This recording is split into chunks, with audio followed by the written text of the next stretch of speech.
En los juegos de rol, tanto clásicos como modernos, hay algo llamado alineamiento, que cambia según dos ejes, si eres bueno o si eres malo, y si estás en los legales o en los ilegales. Esto le da una segunda dimensión a lo que podría ser la simple moral de ser bueno o malo, y es bastante útil para distintas situaciones como, por ejemplo, ¿dónde pondrías a Thanos en esta situación? Thanos en un principio es alguien que sabes que es realmente malo, alguien que es el villano de la historia, o tal vez no, pero bueno, puedes ponerlo en un lugar malo e ilegal. Al fin de cuentas está haciendo algo que no consideran bueno los que son los héroes, en este caso los Vengadores, pero también está justificado lo que hace según su propia lógica. No deja de tener un plan que se adapta a una serie de valores y lo sigue al pie de la letra, no hace algo que esté más allá de su marco legal. Entonces puede ser alguien legal bueno, o tal vez solamente ilegal bueno, o tal vez solamente legal malo. Inclusive puede estar de acuerdo con sus ideales y decir que es un lugar legal y bueno. Y bueno, con Thanos no hay ni muchos problemas, pero ¿y si lo pusiéramos en otra dimensión? Pensemos, por ejemplo, en el villano por excelencia de la teoría política, Maquiavelo, aquel tan famoso que supuestamente escribió El fin justifica los medios, el que justificó a los príncipes y les dio la forma más brutal de poder acabar con sus enemigos, o tal vez no, pero también pensemos en John Locke, este padre del liberalismo que abogó por la libertad, que pensó en los derechos naturales, en esta base que sería para los derechos universales, o tal vez no. Por eso estamos viendo sobre zorros y ovejas, Locke y Maquiavelo como héroes y villanos. Y para empezar podemos iniciar con este aspecto malvado, el zorro de Maquiavelo. El autor del Príncipe, nuestro Maquiavelo, que como bien sabemos la cultura popular lo ha rebajado a la expresión maquiavélico, que muy poco tiene que ver con esta idea de la ética política que él reflexiona. En El Príncipe, Maquiavelo explica la ética política, que es no hacer el mal por el mal mismo, sino que creía que un príncipe que actúa de manera decidida, incluso cruel si es necesario, es más beneficioso que uno que duda, hasta para hacer el mismo bien. Por lo tanto, si el fin es el bienestar del Estado, entonces los medios, siempre que sean inteligentes y mesurados, serán justificados y honrados. Por el cual es necesario que todo príncipe que quiera mantenerse aprenda a no ser bueno y a practicarlo no de acuerdo con la necesidad.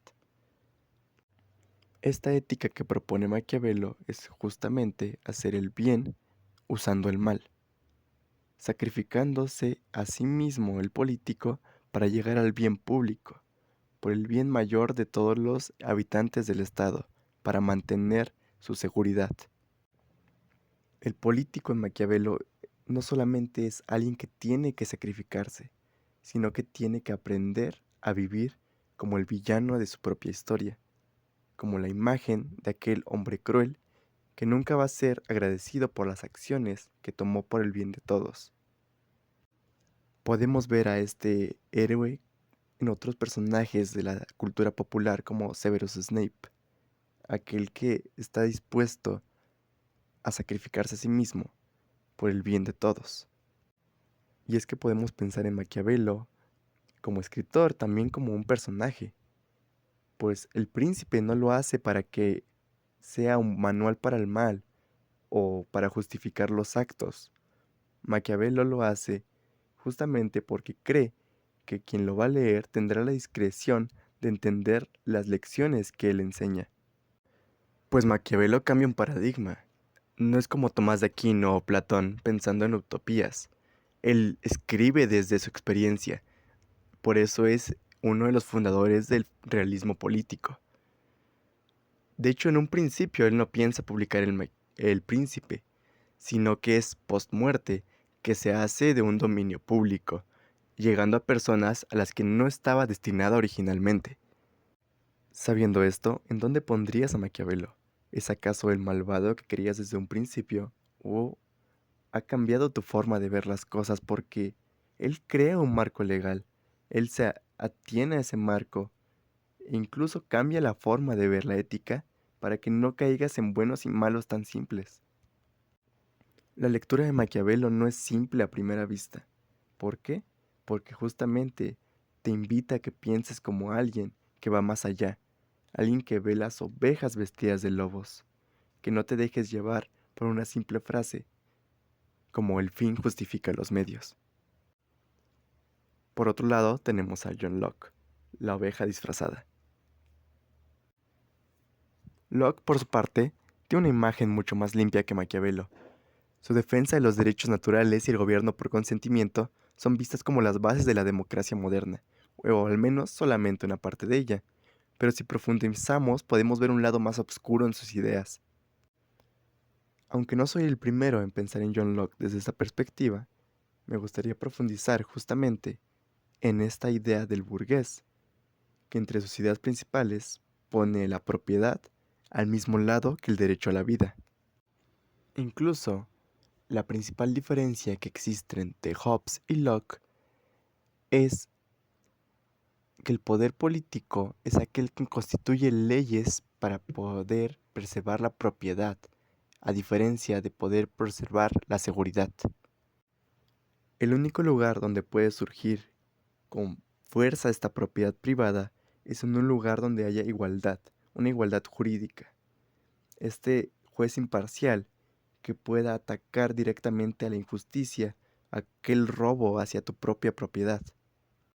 Y claro, también podemos pensar en que John Locke no creía en esta acumulación de capitales tan salvajes. Él solamente defendía que podías tener lo que pudieras trabajar.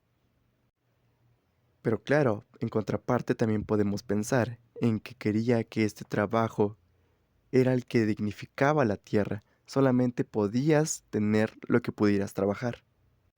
Pero también el hecho de creer que la tierra puede juzgarse como una propiedad, ya es algo que está empezando a cancillar este inicio de la desigualdad, como incluso diría Rousseau. O pensemos en su idea de poder separarse de la tierra donde crece porque no te gusta quién está gobernando. Separarse, ¿quién tenía esa posibilidad si no es aquel burgués, aquel comerciante, que puede moverse y tiene el capital económico para ello? Entonces, esos trabajadores de la tierra, que han estado trabajando la tierra por años y no pueden separarse de esta herencia familiar, o incluso están atados a ella, ¿realmente pueden tener este derecho a la rebelión, este derecho a cambiar de territorio? Y es claro que en estas ideas sobre el derecho de la rebelión, el derecho de cambiar de gobernante, podemos ver la semilla de lo que sería la Revolución Francesa, una revolución burguesa, hecha justamente para cambiar de la nobleza a un nuevo orden. Porque para Locke, el individuo, este individuo racional, que puede educarse, que puede entender la ley natural, que puede entender la razón, es aquel que tiene el capital cultural para ello. ¿Y quienes tenían el capital cultural? Nuevamente, el individuo era un burgués. Entonces, ¿Locke es necesariamente malo? Pensemos en todas las ideas que nos ha transmitido.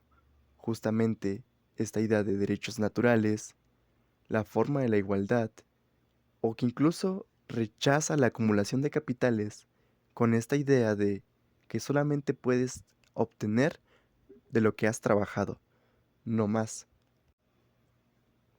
Así que para finalizar, veremos más allá de una dimensión binaria. Se empezó el video justamente con un cuadrante tan arraigado en la cultura popular porque sabemos que no solamente hay buenos y malos, hay muchas formas de ser bueno y hay muchas formas de ser malo. Entonces no me gustaría dejar a Maquiavelo o a Locke como figuras solamente malas o solamente buenas, sino como personas que se van moviendo en el espectro. Porque me parece que hay una categoría errónea que es bueno y malo. Porque no podemos desde esta perspectiva subjetiva pensar en que Locke es bueno porque no nos beneficia a tal y tal grupo, o que Maquiavelo es bueno porque está beneficiando a tal y a tal persona.